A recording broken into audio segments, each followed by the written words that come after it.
We'll start with Meredith. She's immediately to your right against the wall. Aaron, a little bit of a tweak to the batting order. You have Stanton behind Chisholm. Just what went into that thought process? Really just trying to be a little more balanced, with them doing a bullpen day, and this being more in line with kind of what I've done all year. Like say we're facing a right-handed pitcher. Just this is kind of the rollout. But today against a bullpen day, just trying to net a bat or two that's not a favorable spot for them. Other questions? Go to Laura. She's in the fourth row. Heavy bullpen usage and even bullpen games aren't really uncommon in baseball, but is there something about the way the Dodgers do it, whether it's the variation of looks or the talent level or how these guys are deployed, that you think has made them specifically effective in the playoffs? I mean, obviously they're very good, right? Not necessarily. I think they had. I think in the last series they had a dominant one, and then less of one than maybe the next time. Look, they have a lot of good arms over there, a lot of good talent, guys that have different strengths.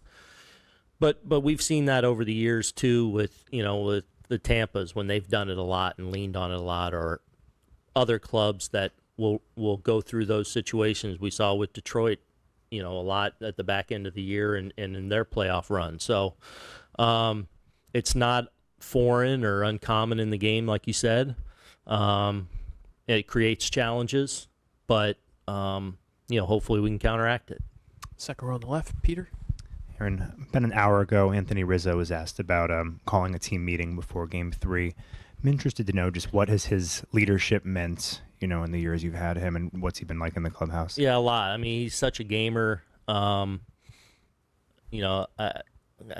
used the word a lot the last couple of days. His moxie, with what he's been through on the injury front the last couple of years, and then obviously going through and playing with a broken hand and playing so well, he's just got a knack for, raising his level in the biggest moments, and the toughness and moxie he's playing the game with right now is admirable and fun to witness, and he's just one of the beloved guys in there. We've talked about the closeness of this group, and he is, one of the leaders of that, and he's been a lot of fun to be around. Other questions for you? We'll go to Tim in the third row.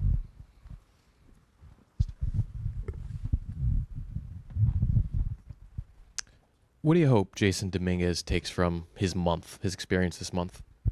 Yeah, gosh, I feel like he's going to be such a good player. He's missed for being a young man and getting to the big leagues at such a young age. He's also missed a lot of time. So there's always the valuable experience of the irreplaceable value of playing, right? Whether it's winter ball, the in-season stuff, the spring training work you do, but also being around this and being around, veteran great players, seeing how they prepare, seeing how they go about things. He's an important part of that room, and we know his future is incredibly bright, so hopefully the experience that he's gained being around and being in this environment and having to prepare every day, hopefully there's one of those ingredients that serve him well moving forward. How has his role in reality this month compared to what you imagined it might be coming into the playoffs? Well, I mean, a little bit at the end when he came up, kind of, some competition there for an outfield spot. And, he struggled a little bit defensively. Didn't totally get it going offensively up here, although I thought he finished really well in AAA and started to string it together like we know he's capable of, and we know that. So there just hasn't been, obviously, the starting opportunities for him where Doogie's kind of taking it and run and what he brings to us defensively out there. So, but that being said, as I tell especially some of the guys that, whether it's pitchers on the roster, whether it's position players on the roster, he may find himself in the box in the biggest moment of the season. And so it's our job to help prepare him as best we can, and I know he's focused and ready to go when his number's called. Jim up front to your right. Yeah, Skipper, Jim Hill, KKL9 News. You talked about closeness of your group. Mm-hmm. How does the closeness of a group like yours get you through a difficult situation that you're in now? Yeah. It has all year. We've certainly faced our share of adversity this year, and those guys have never flinched in good times and bad times. And I feel like this is my 7th year now. We've had a lot of what I would think good, strong, close clubhouses. This one takes the cake. I mean, these guys play for one another. And I always feel like if you can find a situation in your sporting life, and for those of you that have played at whatever level, when you find yourself where you can sit down and say, man, I want it for that guy next to me more than I even want it for myself, and have that real feeling, like not just say I want that, but have that feeling, you got something special. And that room has that in spades in there. I mean, it's remarkable to see how close they are, how much they trust one another, how much they pull for one another. And it's served them well as we've gone through highs and lows of the season, and hopefully it'll serve us well, as we're down in this series. Thank you. Mm-hmm. Questions for Aaron? Barry? Boone, back to Rizzo. How much do you think his participation in the 2016 World Series with the Cubs and what they went through, Game 7 was a very stressful situation, and they all kind of rose to the occasion, both in the clubhouse and on the field.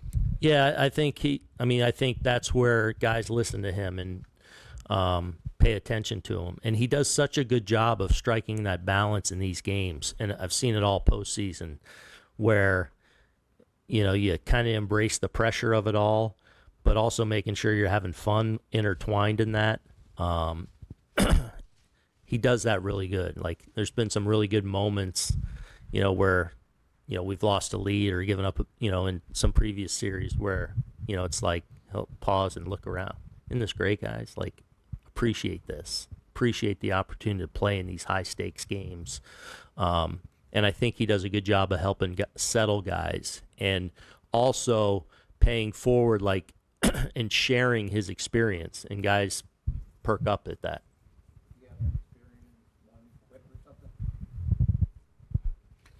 I just more when I go out to the mound and, we just took a little gut punch within a game, and just how much he embraces that too. Like, this is all part of it, boys. Like, enjoy it. And I think it helps settle guys. Far back on your right, Tyler. Boone, like every manager, your moves are scrutinized this time of year, all times of year. When you were a player or a fan or an analyst yourself, where did you fall in that sort of scrutinizing the manager, blaming the manager sort of spectrum? And what's your perspective on it now? I don't know. I mean, we all have opinions or thoughts about what we would do or should do. It's one of the beauties of the game, but every move, if it works, it was the right move. If it didn't, it wasn't, and that's not necessarily true either. This game is gray and debatable, and, the biggest thing is I want to be prepared to make the best decisions possible for our team. I'm confident that I do that and do it at a high level. When you watch other games now, other managers, or even other sports, do you try to think along with the coaches and managers? Sure. But you also never have the full story either. You never have the full context of anything, whether it's in a season, in a playoff series, whatever it may be. So I think being in this chair, you understand that, maybe just casually watching a game, I would have done this, but I don't know everything either that they clearly know. We'll take a last question from Mike, the third row on your right.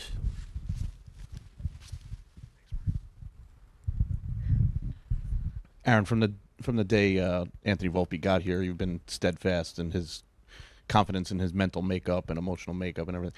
Just how do you think he's handled his first postseason, and what have you seen in him as far as his, for his long-term career, what he's gone through here and what this postseason is? Yeah, I think for he's him? been excellent. I looked up and he's definitely hit better than his numbers would even suggest. Like, I think everyone that's watched every one of our games, you see his at-bats game in and game out. They've been excellent. And I think he's grown a lot this postseason. Not surprised by the mental toughness he's shown. And hopefully this is also a little bit of a springboard for him growing on the offensive side of the ball too. I really go back to, his year where, again, a little bit up and down offensively. But I feel like he's made some necessary adjustments that are really going to serve him well moving forward, that eventually are going to take him to another level offensively. I'm even confident that he's made some of those final adjustments or later adjustments, even going into the Kansas City series. I go back to the week leading up to that. I felt like, bam, he did some really good things that set him up for success going into that series, and we've seen really consistent at-bats from him. And I think that's all part of the growing process. His defense has been there since day one, since he got to the big leagues. The offense, I truly feel like we're going to look up in a couple of years and see a really, really strong offensive player. It doesn't always happen in a meteoric rise for some people, but I feel like he's moving the needle in a really good way, and I feel like this playoff is showing that a little bit. Aaron, thanks so much. Appreciate it.